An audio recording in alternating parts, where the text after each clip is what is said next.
کلام مقدس نئے عہد نامہ میں سے تھموتھیوس کے نام پولوس رسول کا پہلا خط، اس کا چوتھا باب۔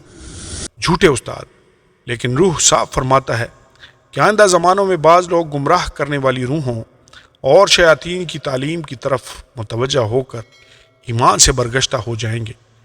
یہ ان جھوٹے آدمیوں کی ریاکاری کے باعث ہوگا جن کا دل گویا گرم لوہے سے داغا گیا ہے۔ یہ لوگ بیاہ کرنے سے منع کریں گے اور ان کھانوں سے پرہیز کرنے کا حکم دیں گے جنہیں خدا نے اس لیے پیدا کیا ہے کہ ایماندار اور حق کے پہچاننے والے انہیں شکر گزاری کے ساتھ کھائیں، کیونکہ خدا کی پیدا کی ہوئی ہر چیز اچھی ہے اور کوئی چیز انکار کے لائق نہیں، بشرطے کہ شکر گزاری کے ساتھ کھائی جائے، اس لیے کہ خدا کے کلام اور دعا سے پاک ہو جاتی ہے۔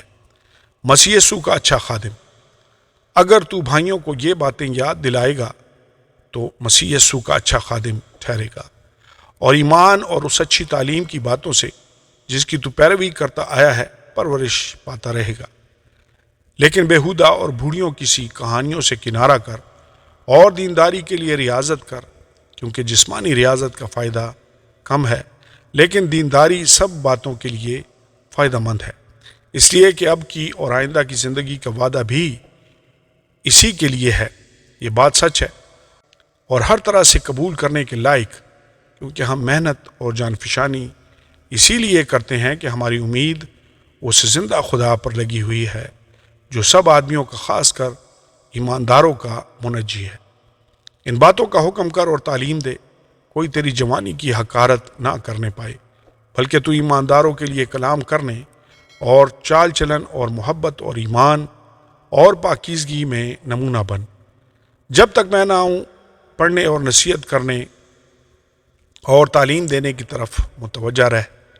اس نعمت سے غافل نہ رہ جو تجھے حاصل ہے اور نبوت کے ذریعہ سے بزرگوں کے ہاتھ رکھتے وقت تجھے ملی تھی۔ ان باتوں کی فکر رکھ، انہی میں مشغول رہ تاکہ تیری ترقی سب پر ظاہر ہو۔